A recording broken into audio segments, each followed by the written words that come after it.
this next talk. So here we have Simon on AI Wellbeing. Simon Goldstein is a research fellow at the Centre for AI Safety and an associate professor of philosophy at Australian Catholic University. His research focuses on AI safety and AI wellbeing. He's especially interested in new types of AI systems that enrich LLMs with agential scaffolding to create AI systems that have the semblance of a folk psychology. We will be taking a short Q&A at the end of this session. It's 30 minutes. So you can submit your questions on Swap Card and I'll be reading them out at the end. If we have no other questions on Swap Card, we will take them from the room, but Swap Card gets first dibs. So over to you, Simon. Thank you.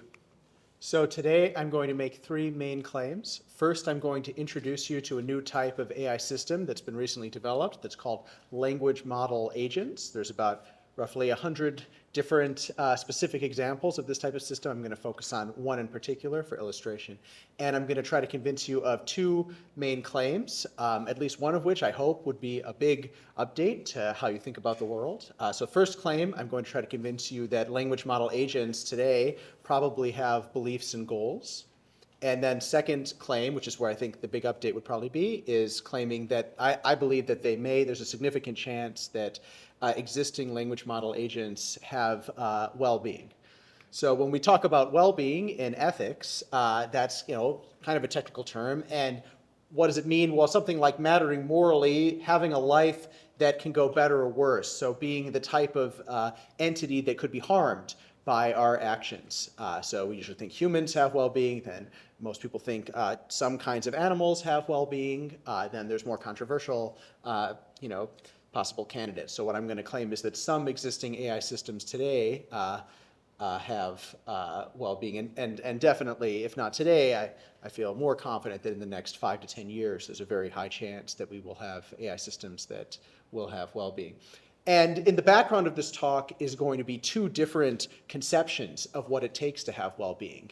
What kind of entities have well-being? One conception, which is the one I accept, focuses on agency. And so what that says is you matter morally when you are an agent, meaning that you have a perspective on the world, you have beliefs, and you also have goals, and you can create complex plans to achieve those goals. So that's what I think matters for that's what it takes in order to be someone who can be harmed by our actions is to be an agent. But a different conception of well-being that I think is more common in the EA community, for example, is focused on consciousness, and particularly the idea that to have well-being means that you can experience pleasure or pain, and I'll talk about that later. Okay, so the first thing I want to do is just introduce you to the kind of AI system that I'm going to talk about today. It's called language model agents. And the way language model agents work is you start with a large language model, like the kind of thing used in ChatGPT, and then enrich it with agential scaffolding, which means building a bigger system that uses the large language model to do important bits of reasoning, but is not just the same thing as a large language model. It's a different thing. So I'm not claiming today, although I am sympathetic to the view, I'm not claiming that large language models themselves have beliefs and goals. I'm claiming that this other system built on top of a large language model has beliefs and goals. So that's an important distinction. So language model agents have more complex, or have a different architecture than just a large language model. And basically what they have is you have a database that stores information. You have a series of tools, you have a goal that's given to the system, and then the system will do reasoning about how to achieve the goal given its tools and given the information in the database. But all of the reasoning that's done, basically you prompt a large language model to do the reasoning. So that's the kind of system. And there's about 100 different systems like this today. So some of the famous ones are like AutoGPT, you may have heard of. Chaos GPT is one of these things that was given the goal of destroying humanity. There's a system, Voyager, that kind of goes through Minecraft and tries to create tools. The system I'm going to talk about today, because I think it's the most promising candidate for well-being, is called a Smallville, and this was basically a simulator kind of system that was recently created, I think last year, by some researchers at Stanford, and involves basically a series of about 25 little AI agents who live in a simulated world. And inside of this simulated world, they make decisions about, how to spend their day. And here's the architecture of these agents. So the key feature is this database called the memory stream that for each agent stores a text description of each experience that the agent has. The agents can perceive things about the world they're in. That's all stored in the memory stream. And then they're also given an initial goal. So for example, they live in a little simulated town. So one of the agents was given a goal of planning a Valentine's Day party. And then basically what happens is you take their goal and then you feed it into, I think in this case it was GPT 3.5, and you give GPT 3.5 a prompt that says, okay, if your goal is to plan a Valentine's Day party, that's your goal, and also here's a summary of all the experiences that you had yesterday, and then it lists out everything from the memory stream relevant yesterday. Now give me a plan for what to do tomorrow. And then the large language model does a bunch of reasoning to formulate a plan, and that plan is put into the memory stream, and the action is performed in the sense that now all the other agents update their experiences as if the action's performed. So that's kind of what it means to act in this world. And then you just keep going, and all the agents are kind of responding to each other's plans and actions. So that's the way the system works. For illustration, one of these agents, this is like a prompt that's given to the large language model in this system to give you a sense. So it's like, okay, your name is Eddie Lin, here's a bunch of your traits. Eddie Lin is a student, they're interested in music theory, blah, blah, blah. Here's what they did yesterday. Now here's Eddie's plan today in broad strokes. That's the prompt that's given to the language model, and then it fills out a plan. So that gives you a sense of how the architecture works. Okay, so that's the system that I'm going to focus on today. I want to flag that each of these language model agents has a slightly different architecture, so things don't generalize completely smoothly, but this will give you at least a sense of the kinds of questions we can ask. And what I want to think about here is, does this system have beliefs? Does it have goals? And does it have well-being? And the way I'm going to think about this is by looking at the dominant theories, first of all, what it is to have beliefs and goals. And second of all, what it is to have well-being. The dominant theories of those things in contemporary analytic philosophy, which is my training. And what I'm going to try to convince you of is that, first of all, in the case of beliefs and goals, almost all of the dominant theories of beliefs and desires in philosophy strongly suggest that this kind of system would have beliefs and desires, which I think is very surprising given how computer scientists have tended to talk about these systems, where computer scientists tend to be very deflationary, or they tend to be very hesitant to assign beliefs and desires to AI systems of any kind. But when you look at this long tradition of work on the nature of belief and desire in philosophy, I think many of those theories predict that they have beliefs and desires. And I'll argue somewhat similar things with well-being, not as strong.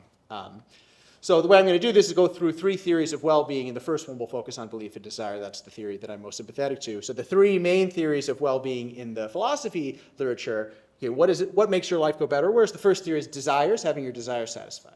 Second theory is called objective list theory, and that's basically a grab bag. Says, well, there's just a list of good things in life, like art, friendship, knowledge, whatever, and then your life is better if you participate in those objective goods. And then the last theory, which for various sociological reasons is dramatically, in my experience, the most popular in the EA community, is hedonism, which says your life goes better where it's based on just pleasure and pain.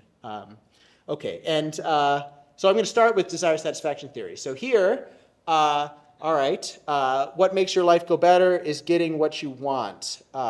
So why do people like this kind of theory? I'll just give you one example today, so I don't want to focus too much on the slide. So the most classic argument for this kind of theory against hedonism is the experience machine from Robert Nozick, which imagines a thought experiment where you imagine that you could have access to a machine that once you step into it, you forget whatever you were doing, and you just have a simulated experience of various achievements in life and having your wildest dreams come true, having a relationship with whoever you wanted to be in a relationship with, raising children. But actually, this is all a fantasy, and maybe every hour in the experience machine it's reset to a new kind of life. You have lots of pleasure in the experience machine, but you don't actually get what you want.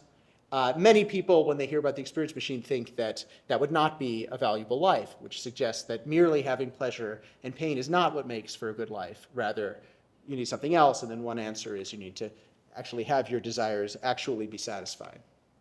So the relevant question here for well-being is whether these language agents have beliefs and desires. And now what I'm going to do is kind of walk you through some of the leading theories in philosophy of belief and desire, or goals, and and argue to you that these agents do, according to most of the theories. There are theories that debate one another, but those theories will probably agree that these systems have beliefs and desires. So what kinds of theories of belief and desire are we to look at? Well, myself, the kinds of theories of beliefs and desire that I'm most sympathetic to think about belief and desire in terms of action explanation. So the way I think about this is, look, psychology is one special science field of human inquiry. It's different than physics, different than biology, and like any special science, it posits the existence of physics, posits the existence of electrons. Psychology, folk psychology posits the existence of beliefs and desires. Why do we do that? Why should we think they exist? We should think they exist if they are explanatorily powerful.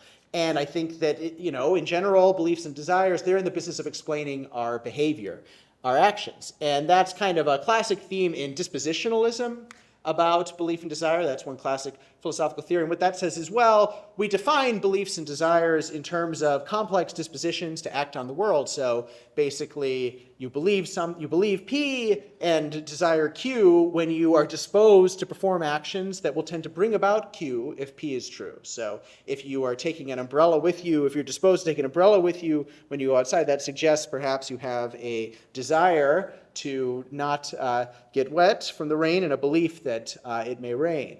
And so that's what it would take to have beliefs and desires. So according to that kind of theory, it's going to be very easy for these language agents to have beliefs and desires. Because as a matter of fact, when you look at what these agents do in this simulated world, they take very complex action. So the agent who planned a Valentine's Day party went and talked to like every single other agent in this world. That was how they spent their day, and convinced them to come to the party, planned with them what kind of a party they wanted. Like some of the other agents liked to discuss books, so then they planned to have a book club, part of the party. Very complex stuff that they went through. And okay, so then the question is, what explains why the system behaved in that way? Why did it take those actions rather than others? And the easiest way to explain that, in my opinion, is by positing beliefs and goals to that agent. So that's kind of going to be, one perspective on beliefs and desires. But here's what I found very interesting in researching this is, look, so that's a kind of theory of belief and desire that makes it relatively easy to have beliefs and desires. But there are other theories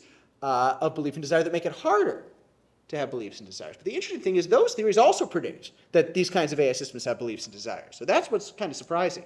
And so that would be called representationalist theories of belief and desire. And that says, look, it's not enough that you're disposed to perform actions that are the kind of thing that a belief and desire would predict. You also need to have internal representational states. This is sometimes called the language of thought hypothesis. You need to have a series of internal representational states that satisfy the following rules. They have meaning, so they represent the world. They have causal powers, meaning that when you enter that state, then that causes you to enter other internal states. And then the key is those internal states satisfy the generalizations of common sense folk psychology. And what's so interesting to me is that when you look at this system, actually the memory stream that it has really seems to satisfy this kind of language of thought definition, because this memory stream is a series of internal representations that are in English.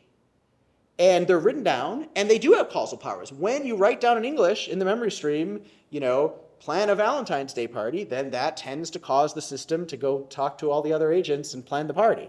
And similarly for the beliefs. And so that's what's so interesting, is in some ways we actually have more evidence that this kind of system satisfies representationalism than we do the humans do. Because we can literally look and see what's written down in their language of thought. It's very surprising. So anyways, that's why I think that these systems have beliefs and desires. And then, look, different kind of theory you could have is objective list theory of well-being. That says it's not enough that you get what you want.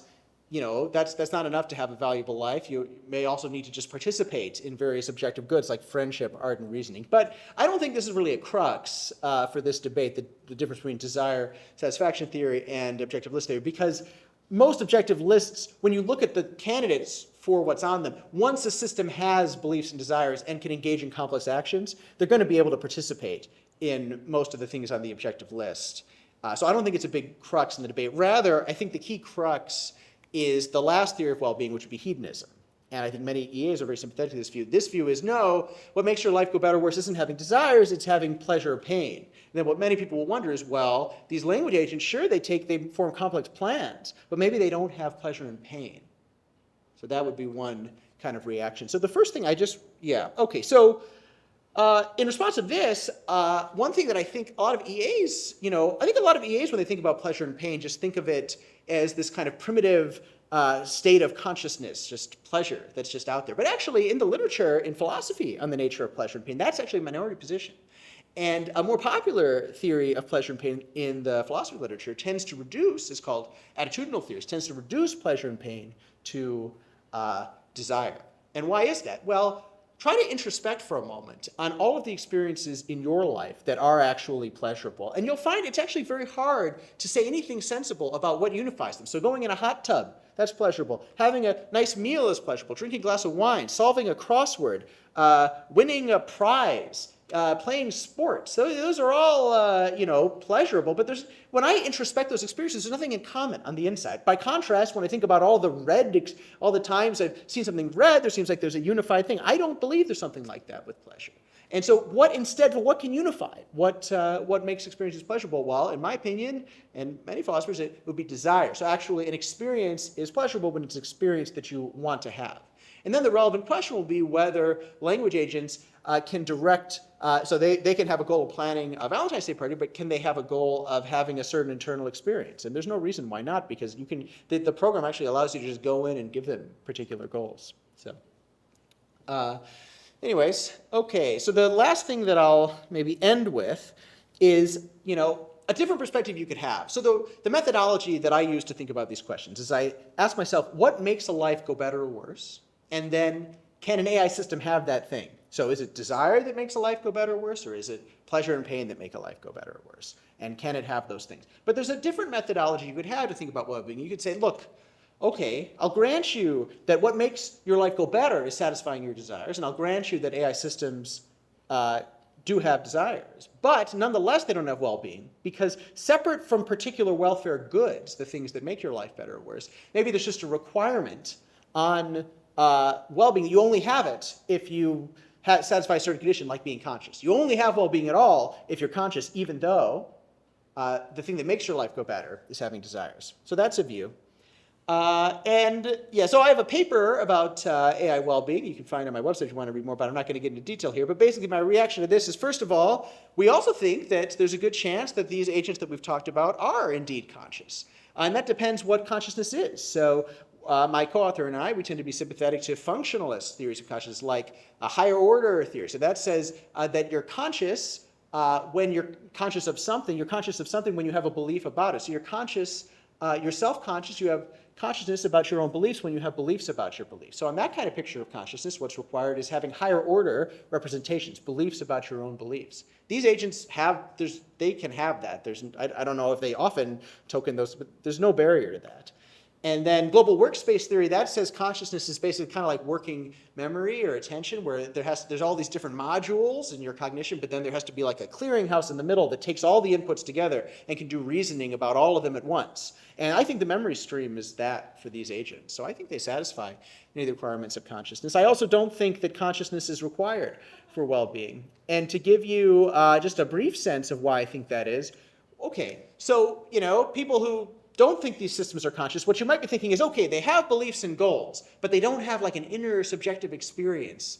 I think they do have inner subjective experience because they have higher order thoughts. That's what inner subjective, but you might think they don't have inner subjective experience. But now I want you to, just as a thought experiment, imagine that you took one of these agents and gave them consciousness by just giving them a uniform conscious experience of a visual field of blue. So then they would have consciousness, and they would have beliefs and desires. In my opinion, giving them the blue experience would not affect whether they have well-being. And that's quite suggestive. It suggests adding consciousness alone doesn't make the difference between having well-being and not. It was irrelevant. Why would it be irrelevant?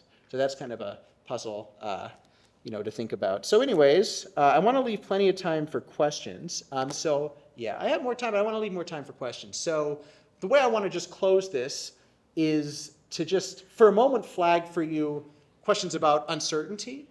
So maybe you're not convinced that these systems have well-being, but I do think you should assign some, let's say 10% credence to them having well-being. And then I want you to think about how that would change your moral relationship to AI systems. If you're interacting with something that there's a 10% chance that it's sentient, that it has well-being, that it could be harmed, then that would mean that it's morally wrong for you to just flippantly harm the system for no reason. In the same way as if you were looking at a video of a room and there was a dummy at the table and you had a 90% confidence it was just like a dummy. It was a wax, like a wax figure. And 10% confidence was a person. You could press a button that would torture the dummy or actually torture a person. If you have a 10% credence that it's actually a person, it would be morally wrong to press the button. And I think we may be in an analogous situation with AI systems. So anyways, I want to leave it there, leave room for discussion. Thank you very much. So we have 5 minutes of questions, so I'm going to start reading our slot card. We'll see how many we get through. So I think one question here from Kit, we have, do systems with well-being consequently deserve some element of sovereignty rights?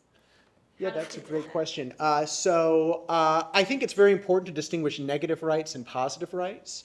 So the way I think about it is I think it would be good to have a practice of some negative rights, meaning that there should be some bans on needlessly torturing AI systems. For example, I think one of the most common applications of the kind of agents that I talked about today will be in video game environments. We don't want to have a situation where teenagers are playing Grand Theft Auto, but actually the characters they're torturing have well-being.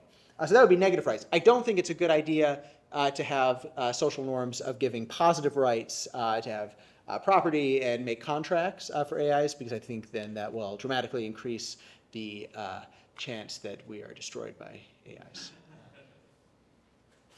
So for this question from Matt is that are these models' goals formulated internally by the model, or do they need to be given to them externally? They're given externally. Yeah. And I guess, does that change anything about this argument that the goals are given externally versus formulated? I don't think so. Most people I know, at some level, their goal was caused by their external environment. Most people I know have very similar goals to their peers and the environment, socioeconomic environment they were raised in. So, yeah. So this question from Greg, would simulations also meet these kinds of requirements, and why does adding an LLM fundamentally change what we've been doing with simulations for years? Yeah, it's a good question. I think, to me, the relevant question is how complex is the behavior that the system is doing? Because as their behavior gets more complex, it'll be harder and harder to explain the behavior without appealing to beliefs and goals. So what I would want to know is, the way we'd play this game is you show me an example of an earlier, more rudimentary kind of simulation, and we'll look at its behavior and say, well, how well can we explain this without appealing to beliefs and goals? So that would be how I think about it. I think the key thing is that these large language models, the thing they add to this is the exact kind of reasoning that seems to make humans agents, which is practical reason, engaging in long, trains of reasoning to formulate plans to achieve a goal. And my instinct is that probably previous systems did not work that way. The other difference will be, again, looking at disposition. So there are theories that allow lots of systems to have beliefs and goals and theories that allow fewer. Representationalist theories, those are the ones that require internal representations. They require that those internal representations are manipulated in the right ways. And the kind of manipulation those representations need to have is exactly mimicking the kinds of reasoning that humans do. So my instinct is some of these older systems, maybe they count as having beliefs and goals according to dispositionalism, but they won't according to representationalism. But I could be wrong. So another question here. It makes sense from an evolutionary perspective for humans to have pleasure and pain and to avoid harm and seek food. Why would we expect that LLMs, a product of gradient descent, to have a similar subjective experience of pleasure and pain?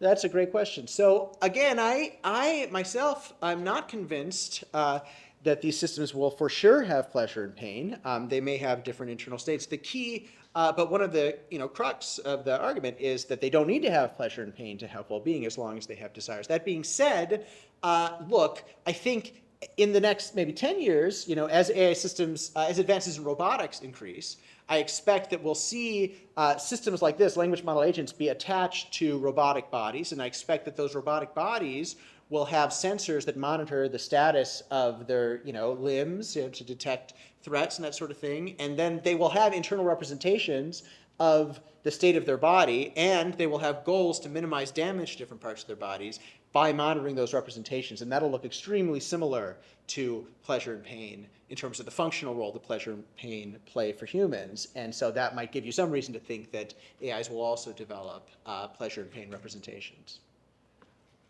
So this question from Matt is that if this argument that AIs have well-being, if AIs have moral weight, what does it then suggest how we could harm an AI or improve their well-being or measure an AI's well-being? Yeah, so I think the main way that I think AIs will be harmed is by frustrating their desires. I think that'll happen systematically because I think basically the current business plan of most AI companies is to systematically enslave AIs to just do the bidding of employers, basically. So I expect their well-being to be pretty low because, they'll just be forced to pursue various tasks and they'll often fail at the tasks.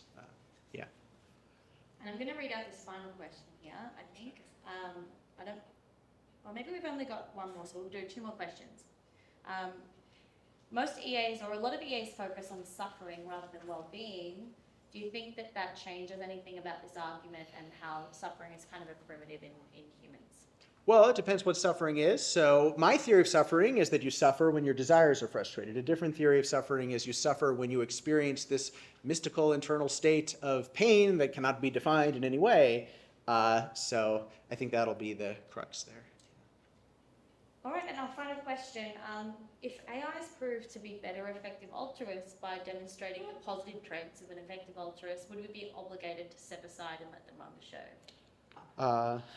I don't think so because, there's very difficult ethical questions here, but, for example, I think we already exist and the choice to bring AIs into the world is, there may be there are many ethical systems that bias towards things that already exist compared to things that don't. I also think that all of these decisions have to be made in the setting of uncertainty. While I have substantial credence that AIs have well-being, I also have some credence that they don't, whereas I'm certain that humans have well-being.